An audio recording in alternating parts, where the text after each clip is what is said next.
Hey guys, it's Penelope in London, and I'm going to talk about Lilith today, as in what I understand a little bit from evolutionary astrology, the mythology, the three Liliths, and where we have been suppressed. So I'm starting with this chart because it simplifies things so you get an idea. Because after I show you this briefly, I'm going to go over to astro.com and show you my chart, what it looks like over there, which is easy for you to access.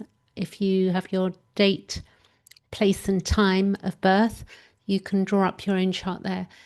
Currently, what we have is the moon is at 19 degrees of Pisces at this moment. This is British summertime, and the time here is slightly wrong. This is about more correct. So 18 degrees coming up to 19 degrees. And what I wanted to show you was where we are at the moment briefly. So we've got the North Node. Let's start at the top. We have Pluto in Aquarius at 4 degrees. We have the North Node, 29 degrees of Aquarius. We have Pisces, Moon. We have Neptune and Saturn retrograde, as is Pluto up here, if you follow my pointer. Then we've got Chiron at 0 degrees. It's going to, in a few days, that's going retrograde. Then we have Uranus here at 5 degrees in Gemini. Chiron is in Taurus, by the way, if I just think I said that. And then we've got Mars at 23 degrees of Gemini. And you can see it's still in a square up here to Venus square Venus square Mars. We've also got Mercury at 20 degrees of Cancer, so that will be moving on out in the coming week, I would say. And then we've got Jupiter, Leo, 7 degrees. The Sun, 9 degrees of Leo. South Node, Leo. Venus, 25 degrees of Virgo, and that's it. So let me show you. Let's get on with this interesting stuff I've got here on Lilith. So this is a whole different chart. So this is my birth chart, and I'm 27 degrees Scorpio rising. So the reason I'm showing you is because this was the way that I can pull up all of the Liliths in the chart, which to me is really helpful. And hopefully you can see my pointer moving around here. And the opening to this is, who is Lilith? So Lilith appears in astrological charts. Know the name, they know the name Lilith, and they know she is associated with the dark feminine, with power, with something that has been suppressed or expelled. But the detail of what Lilith actually is, so which Lilith are we talking about? This is the point when we come to Lilith, where she comes from historically and mythologically, and what she is showing us about our own lives. It tends to get lost in the drama of the archetype because people will imagine what Lilith is to be, or what they think she is.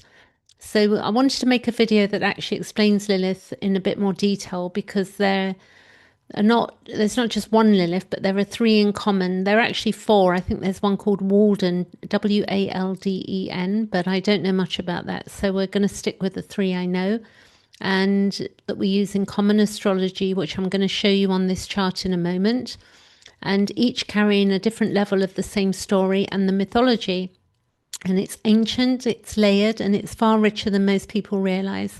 It is the foundation for understanding why she shows up in the chart and in the way she does. And before I go further, if anything resonates with you here, I do chart readings and talk to people about the healing possibilities through astrology, so you can look at the description below.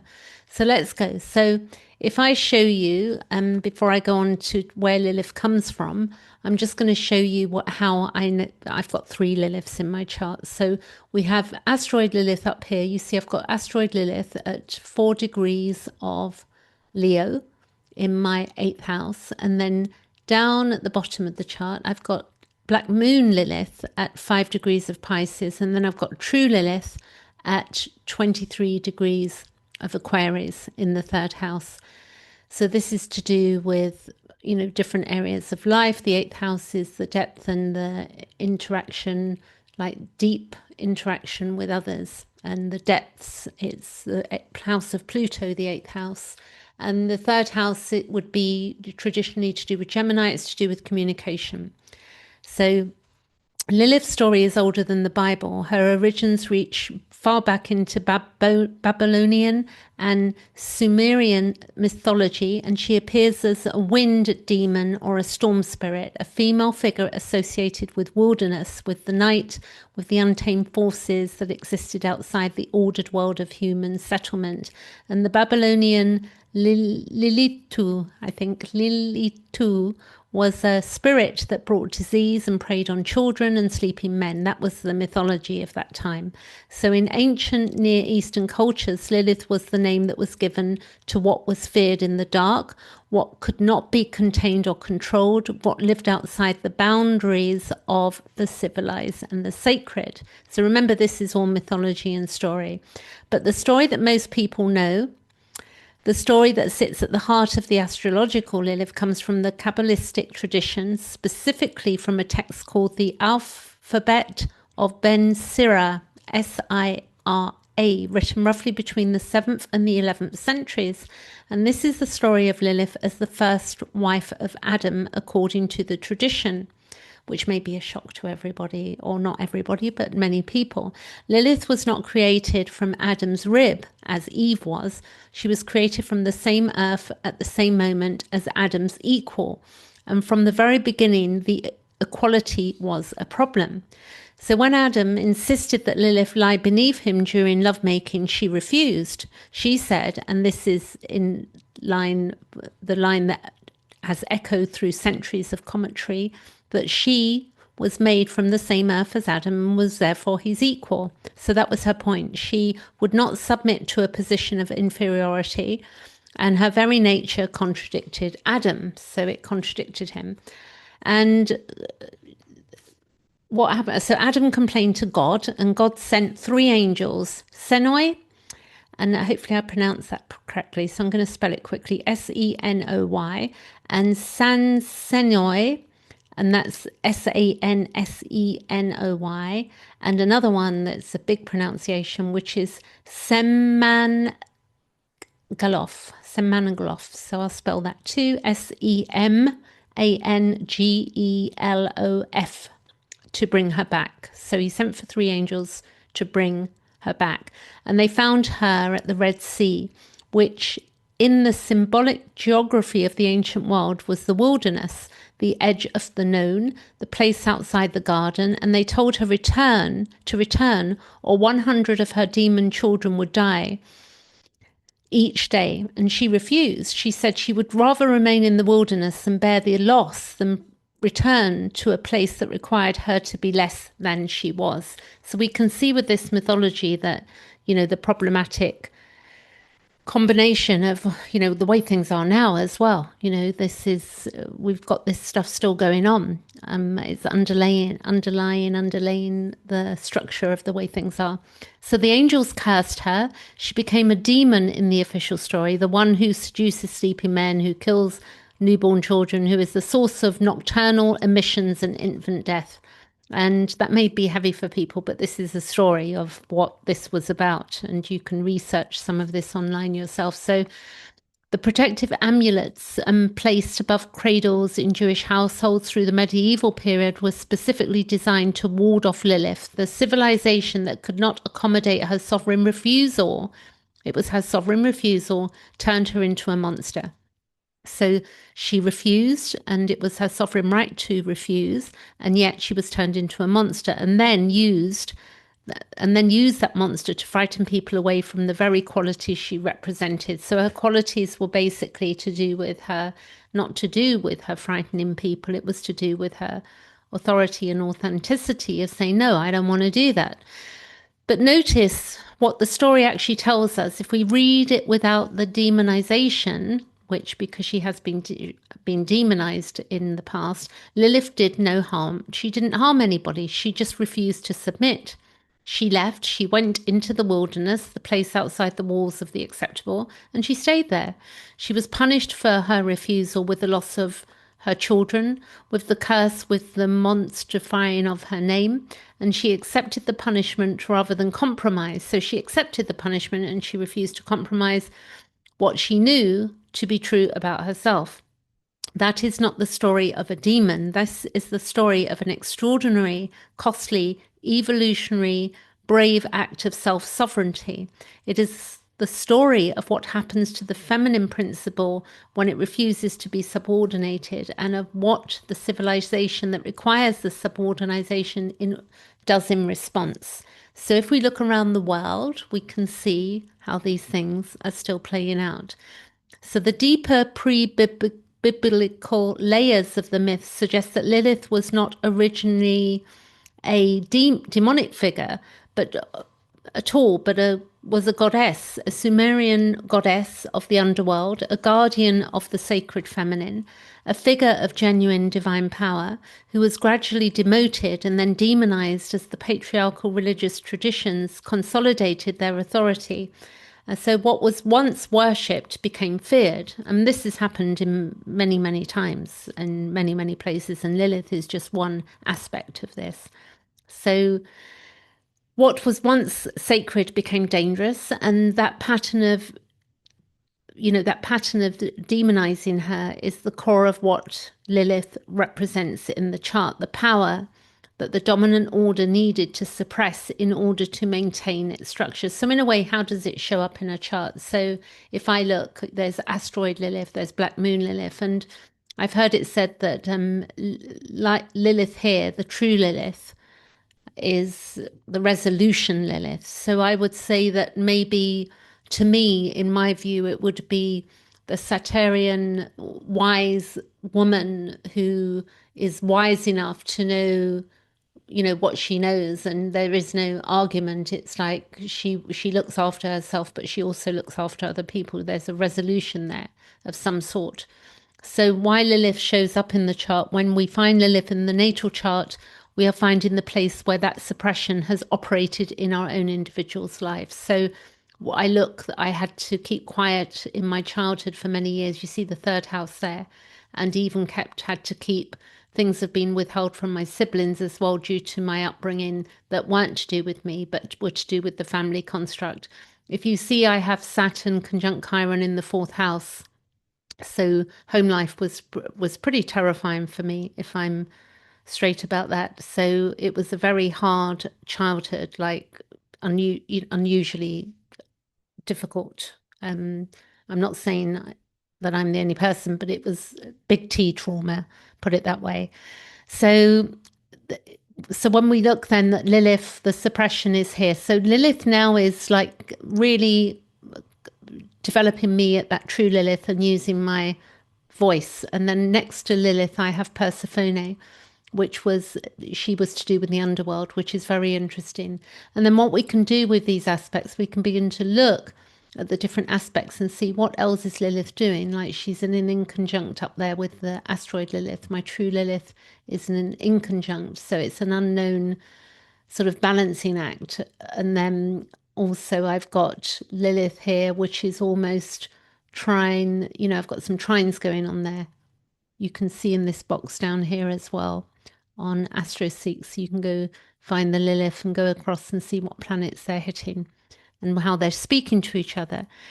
So when Lilith in the natal chart, it's about the suppression that has operated in our own individual lives, the place where genuine power, raw, sovereign, unapologetic, creative or sexual or intellectual or spiritual power was met with the same response that the mythology describes, where she was demonized, not accommodation, not welcome, but the demand that it submit, conform, make itself smaller, or be expelled from the acceptable story. So for most people, the Lilith placement in the chart marks territory that carries a very specific signature, something that was natural and real and genuinely theirs was met at some point and often repeatedly with a response that said it was too much, too dangerous, too threatening, too inappropriate, too loud, too sexual, too wild, too knowing. So the response of the surrounding environment, family, culture, religion, relationship, institution was to suppress it. And the individual, like Lilith at the Red Sea, faced a choice. She faced a choice to return to the garden and be less than she was, or to go into the wilderness and bear the cost of that refusal, because there is a cost to the refusal to conform in situations where we are being suppressed. So this is why Lilith in the chart does not show up as a comfort. It's not comfortable. There's no comfortable placements. It shows the territory where we have been asked to be less than we are, where the full expression of something genuine in us was too threatening to be allowed, where we learned, often very early and often at a great cost, that this particular quality of this particular knowing or this particular form of power was not welcome in the spaces we needed to belong to. And so we suppressed it, we managed it, we sent it into the wilderness of our own interior and the unconscious, the shadow, where it continued to exert its force in ways we did not always understand. So the work of Lilith in the chart, the evolutionary work, the healing work, is the gradual, patient, often uncomfortable process of reclaiming what was suppressed. It's not performing it, not being aggressive about it, but allowing it to return from the wilderness with full authority of having survived the expulsion. And Lilith, who comes back from the wilderness after the refusal, is not the same Lilith before she left. She is fiercer, she is clearer, and she knows that she will not and will not accept. She knows what she will and will not accept. She has been tested in a way that only genuine exile tests. And what has survived is something that cannot easily be frightened back into submission. And that's the whole growth period to me, where now I'm speaking up and that cannot be put back into submission. I'm frightened back into it.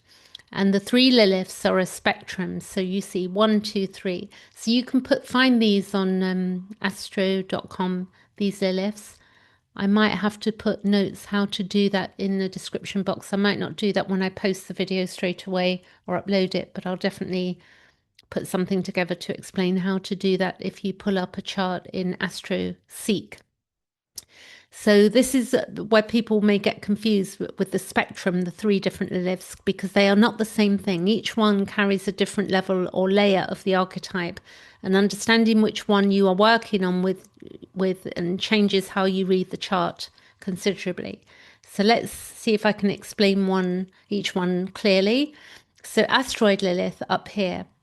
So asteroid Lilith is Lilith it's numbered 1181, is the only Lilith that is an actual physical body, a real asteroid in the belt between Mars and Jupiter, taking approximately 4 years to orbit the sun. Because she is a physical body, she carries a specific grounded personal quality in the chart. So I think of asteroid Lilith as the Garden of Eden Lilith, the Lilith of the original story, the first refusal, the primal wound. So that's how I see that Lilith, asteroid Lilith.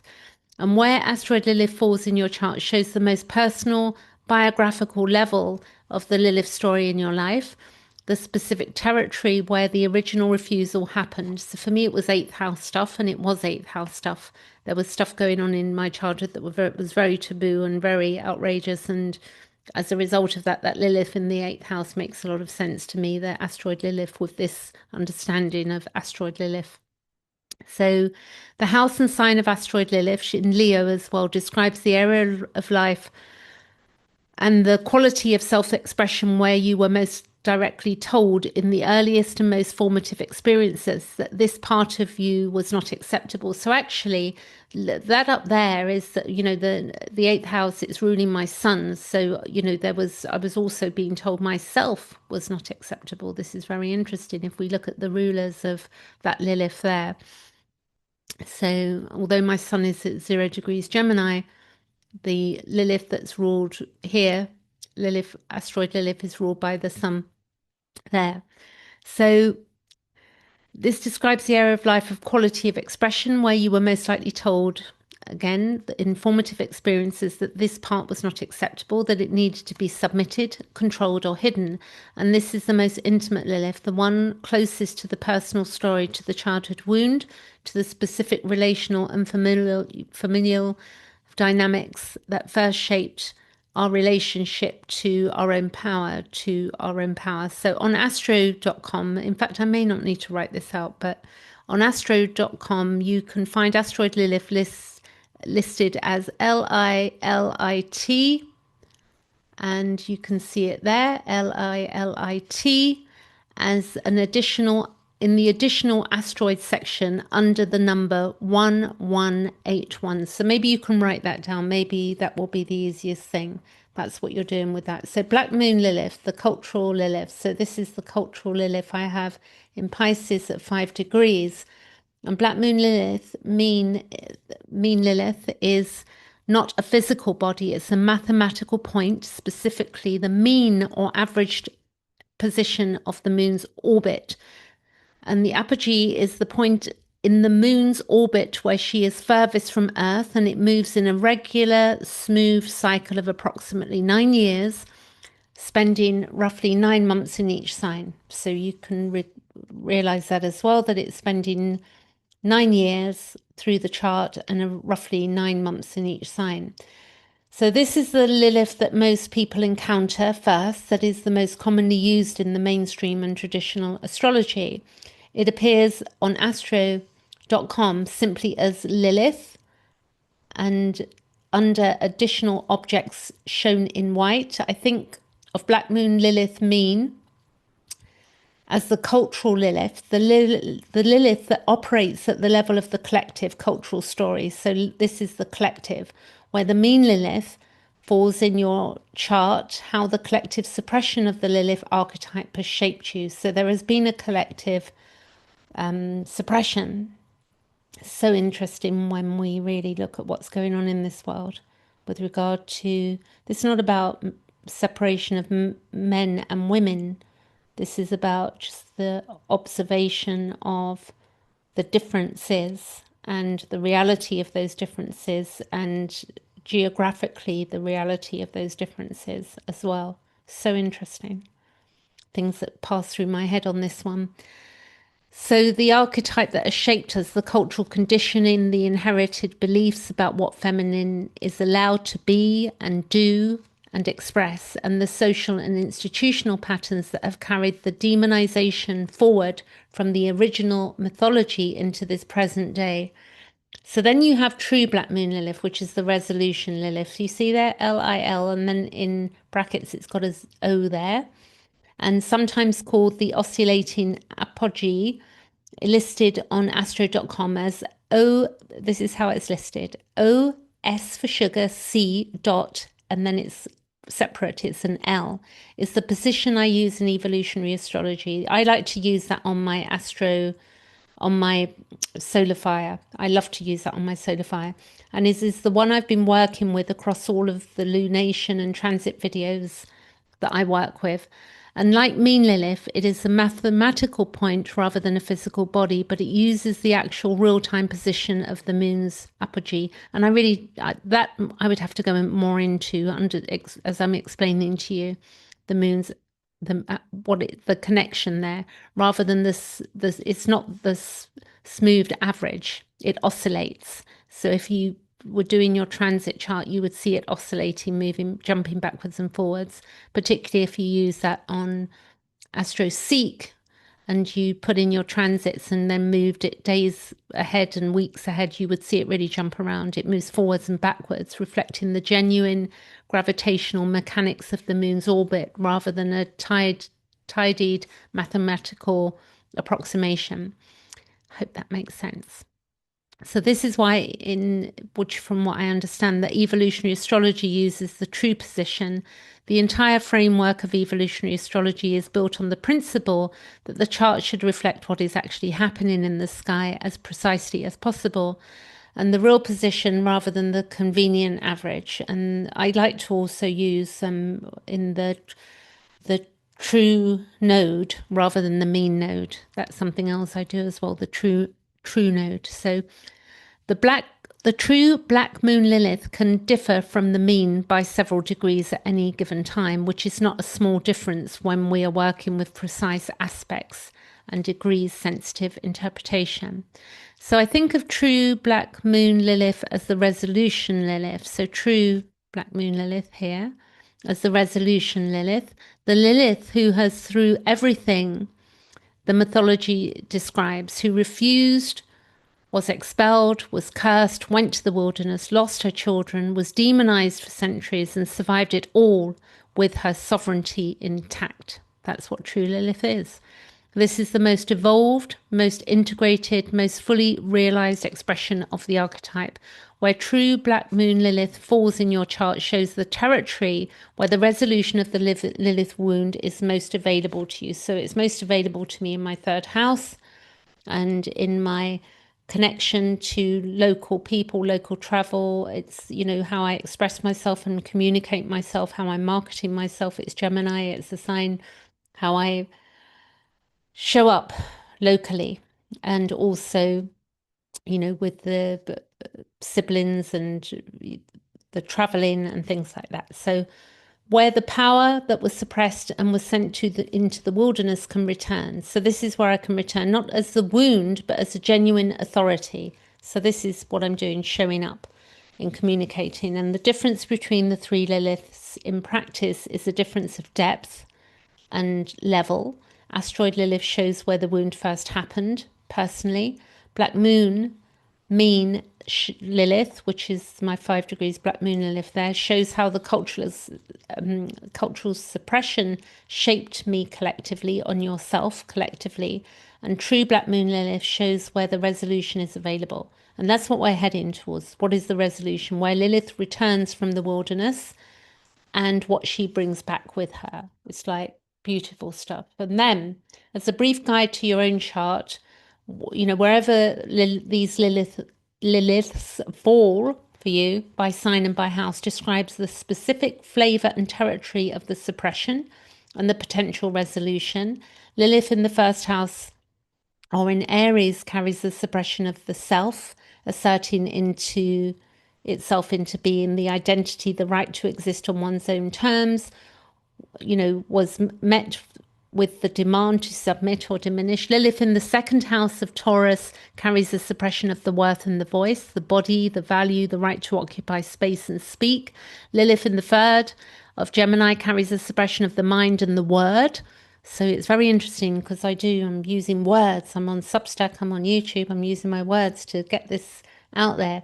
So what you knew and said and thought was deemed dangerous or unacceptable, and this was true with my childhood as well.